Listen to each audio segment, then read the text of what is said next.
today is set aside not only to reflect on our collective journey in 2025, but also to honor dedication, celebrate excellence, and renew our shared commitment to the values that guide our commission. We are here to applaud, reward, and we're here to say to those who are leaving or who have left, to say that we appreciate your service to this great organization. Welcome to Transparency Files, ICPC's weekly television program. I am your host, Hawasani Garba. For years, the ICPC has championed the fight against corruption through sustained enforcement, prevention, public enlightenment, and strategic partnerships. The year 2025 has been a defining chapter in this effort, with the Commission recording notable gains across all its core mandates. That is why it recently held its end-of-year engagement. Stay with us for the details after this roundup from our state offices.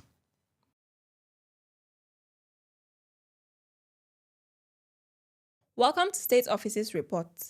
A report from Ondo State reveals that the ICPC has inaugurated a new Anti-Corruption and Transparency Unit, ACTU, at the Engineering Materials Development Institute, Akure. The resident Anti-Corruption Commissioner for Ondo State, Mr. Tiku Megi Andrew, highlighted the role of ACTU in promoting integrity and accountability and urged the newly inducted members to be good ambassadors of the institute. In his remarks, the overseeing officer, Engineer Ogunkoya Adetunji, reaffirmed the institute's commitment to ethical conduct and collaboration with the ICPC.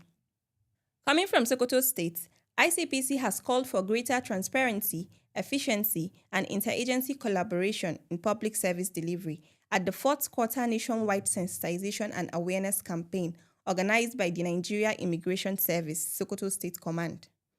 In his speech, Abdullahi Ibrahim Aliyu, who represented the resident Anti-Corruption Commissioner, emphasized professionalism, ethical conduct, and adherence to standard procedures as key to curbing corruption, while reaffirming ICPC's commitment to supporting reforms that promote accountability and public trust.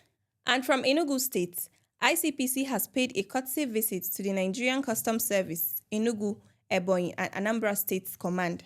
The visits, led by the resident Anti-Corruption Commissioner, Barrister Kabiru Elelu, aimed to strengthen synergy and collaboration in the fight against corruption. The area controller, Controller Favor Adeyinka Bodunde, who received the team, expressed the assurance of sustained and improved cooperation with the ICPC. Corruption not in my country. What's your name? Onosude Omorifi. May we check your own list, cause the list where they outside. Onosude your name never do. Your name is Honoriode. You even went as a fashion designer. As you don't come back, so now I won't go as Akpobori Ovi, and Ovi won't go as pilots. That is impersonation. My own share for the national cake be that. Mr. Onosode. Akpobori. The Amnesty Program is an intervention project for sustainable economic development of the Niger Delta, which you are a beneficiary of, lying under pretext for your selfish gain and advantage is robbing others of the same opportunity. And that is an act of corruption, not in my country. Stop corruption now. Corruption not in my country. This is Transparency Files. This year's end-of-year engagement was convened to reflect on 12 months of sustained effort in combating corruption and improving public service delivery. Setting the tone was the Secretary to the Commission, Mr. Clifford Okudiri Oparaudu, DSSRS. He reflected on the institution's journey through 2025, acknowledging staff commitment, institutional growth, and the imperative of sustaining professionalism and ethical conduct as the Commission looks towards the new year. This gathering this morning is special in the sense that, just like Mr. Ode said, to honor those who have performed well or who have made impact one way or the other in the year 2025 in the establishment, as well as those who have left us. Left us in the sense that by operation of law, 60 years you have retired. We are here to applaud, reward, and we're here to say to those who are leaving or who have left, to say that we appreciate your service to this great organization.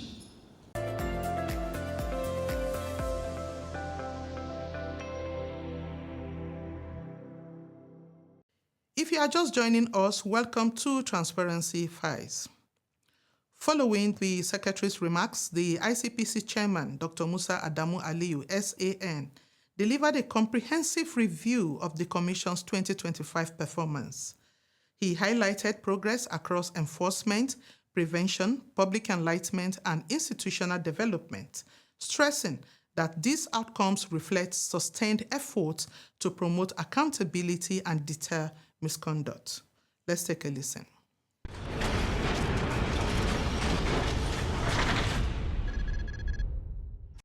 Today is set aside not only to reflect on our collective journey in 2025, but also to honor dedication, celebrate excellence, and renew our shared commitment to the values that guide our Commission. The year 2025 has been a defining one for us here at ICPC. We recorded remarkable achievements across our mandates of enforcement, prevention, public enlightenment, and citizens' mobilization.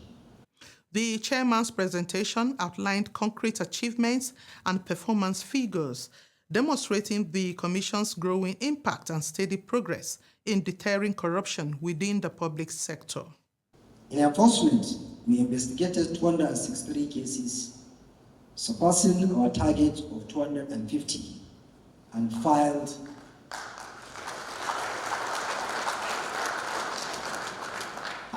61 cases in court, or resulted in a 55.74% conviction rate for all concluded prosecutions.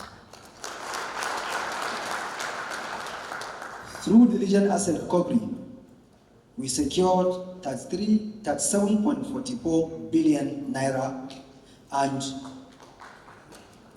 $2.353 million in seized, forfeited, or restrained assets.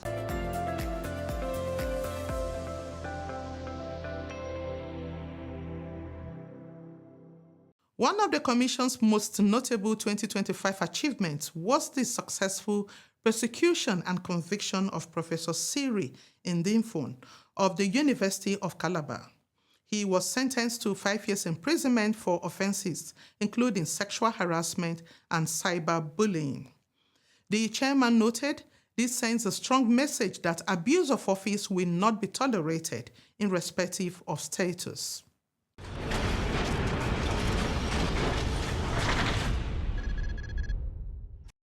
We recorded a landmark judicial victory in the conclusion and sentencing of Professor Cyril Osin Indipon of the University of Calabar to 5-year imprisonment for sexual harassment and cyberbullying.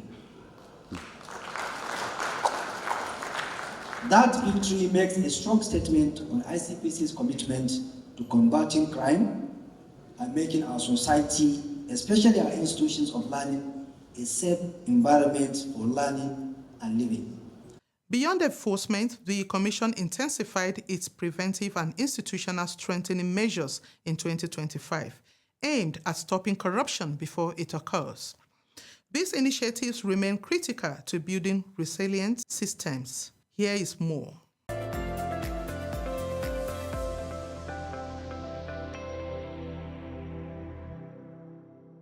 Under our prevention mandate, we recorded equally impressive achievements.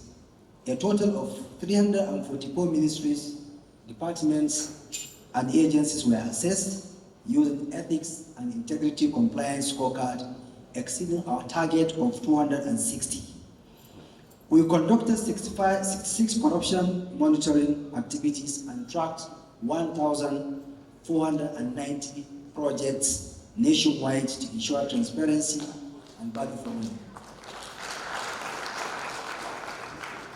Additionally, we completed reviews of 12 MDAs under system study and corruption risk assessment, which is achieving 100% of our target. Public enlightenment remained a major pillar of the Commission's work. The ICPC continued to engage citizens and communities on the dangers of corruption and the importance of integrity. Let's hear highlights from these public awareness and capacity building efforts.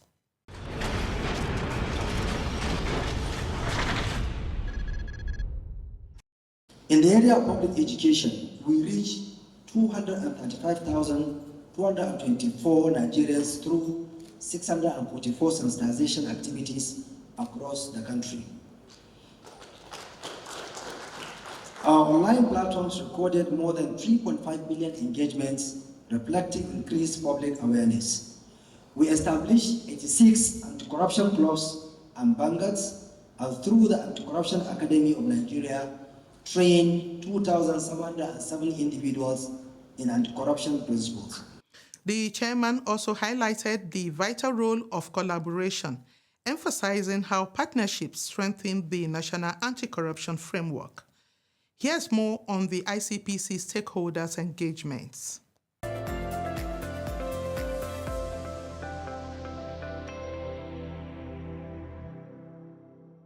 We also strengthened partnerships, undertaking 15 collaborative actions with sister agencies and development partners. Civil society groups supported our work through 57 anti-corruption activities across various communities. It is notable and worthy celebration that ICPC came third in Transparency and Integrity Index published by Center for Fiscal Transparency and Public Integrity, scoring 78.13% and making a significant jump from 19th place rank in 2024. On staff welfare, the chairman announced a historic milestone. For the first time, the ICPC successfully secured the cost of living adjustment allowance for its personnel. He described this as a noteworthy development and reaffirmed management's commitment to improving working conditions. Now you will all agree with me that for the first time in the history of the Commission, staff received cost of living adjustment allowance, which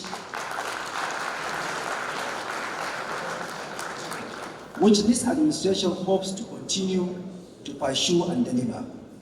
I want to also inform you that as part of our ongoing strides, the new office project is in progress, and by the grace of God, it will be achieved in record time. With regard to our expansion, ICT expansion, which is in progress, our administration is relentlessly committed to ensuring we deliver a state-of-the-art ICT infrastructure in our commission. However, as is the case in any evolving institution, we also identify areas where our performance needs improvement. These gaps are not failures, they are opportunities for growth. I urge management to critically review these areas and develop strategies that will help us mitigate challenges and exceed our targets in 2026.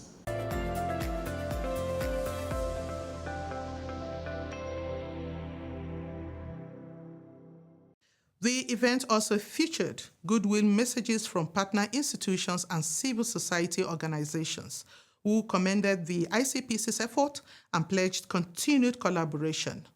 First, we hear from the chairman of the Fiscal Responsibility Commission, Victor Muruako, Esquire.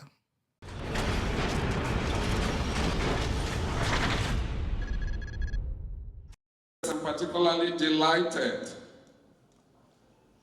to be here as we mark this end of year activity. This event coming at a time we're on the verge of saying goodbye to 2025. 5. It's also important that we meet ourselves and look at our faces and know, because this particular year was particularly challenging as we strived hard, like it's been mentioned, that the country, Mr. President, and the anti-corruption agencies worked so hard to get us out of the grey list. It's particularly a challenging year, because when something goes very bad, it's difficult to get it back. It's important that we're sitting like this. You're looking at Chairman and he's looking at all of you. It's possible that new wrinkles would have come on our faces. Sometimes when I look at myself at the mirror, I say, Victor, you're aging. I know a lot of you took a lot of stress this year on behalf of our country. I want to thank all of you for that effort. God bless you. Also speaking was the Executive Director of the Coalition for Dialogue on Africa, CODA, Suad Osman Aden. She congratulated the Commission on a successful year and applauded its achievements in asset recovery and combating illicit financial flows.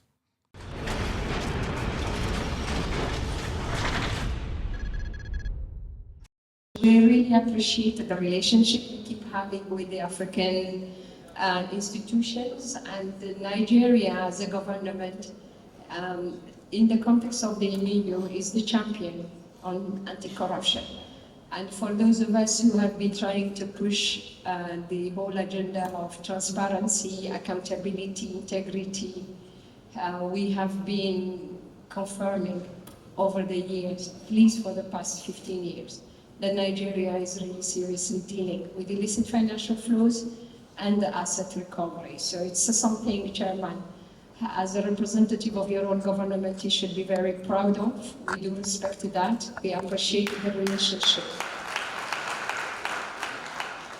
There are lots of talks and down and the bad-mouthing Africans, our capacity to deal with our issues. I think what ICPC has been doing, is doing, and will most probably continue to do is something we have been telling the remaining of African countries to emulate, to mimic if they can. It's a matter of capacity most of the time. We try to bring that capacity around, at least technical capacity, and we learn from one another. Similarly, the Center for Fiscal Transparency and Public Integrity expressed appreciation for its partnership with the ICPC, particularly in implementing the Accountability and Corruption Prevention Program at the local government level.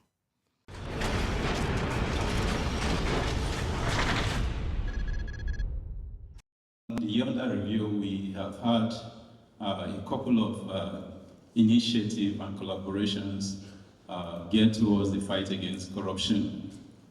Most importantly, he has asked me to thank the ICPC chairman, of course, every other partner for the ACPPLG, that is the anti-corruption program for local government, which has taken both the center and the commission around the country, sensitizing local government on the need to be transparent, especially now that they have local government autonomy. He appreciated so dearly that partnership and the progress that we have made together. He has also asked me to appreciate the Commission for the work it's doing in the area of asset recovery, the transparency that has been happening in that sector. We have been part of some of the disposal processes of the Commission, and it has been transparent all along. He has asked me to thank you especially for this and enjoin the Commission as well as other agencies who are involved in asset recovery and disposal to take a cue from what the ICPC is doing in terms of introducing transparency in that sector.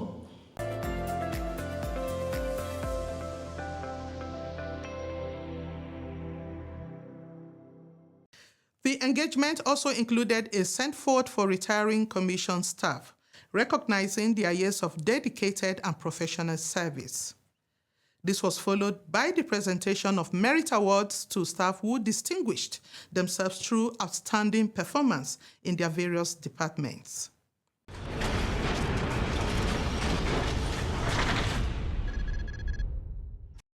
Professor Tunde Babawale was appointed into the service of the Commission as a visiting research professor and provost of Archive from the 2nd of November 2020 to June 2025.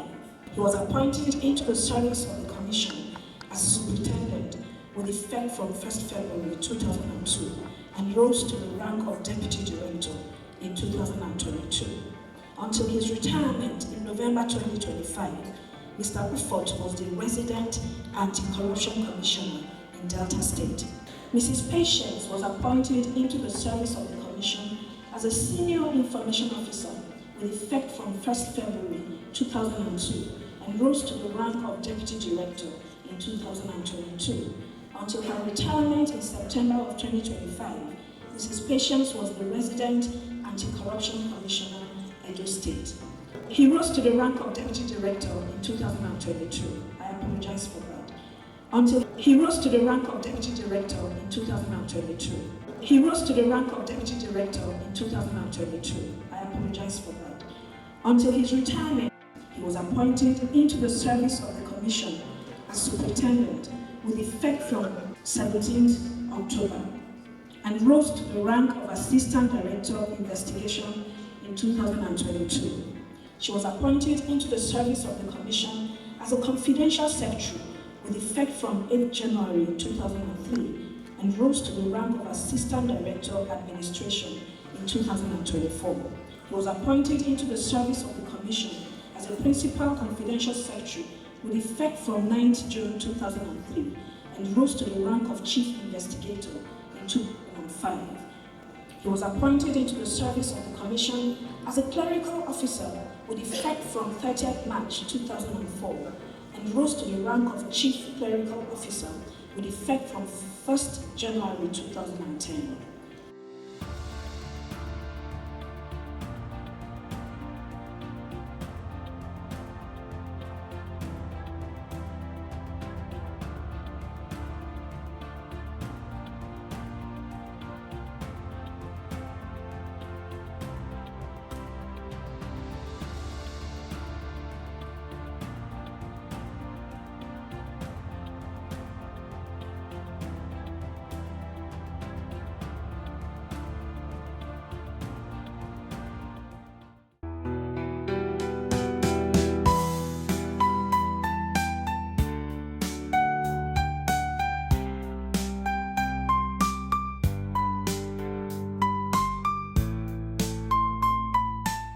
As the Commission prepares for the new year, the ICPC chairman has urged all personnel to recommit to a unity of purpose to build a stronger institution and advance Nigeria's anti-corruption agenda. That concludes this edition of Transparency Files. Join us again next week as we continue to spotlight initiatives promoting transparency and accountability. Thank you for watching. I'm Hawasani Garba saying bye for now.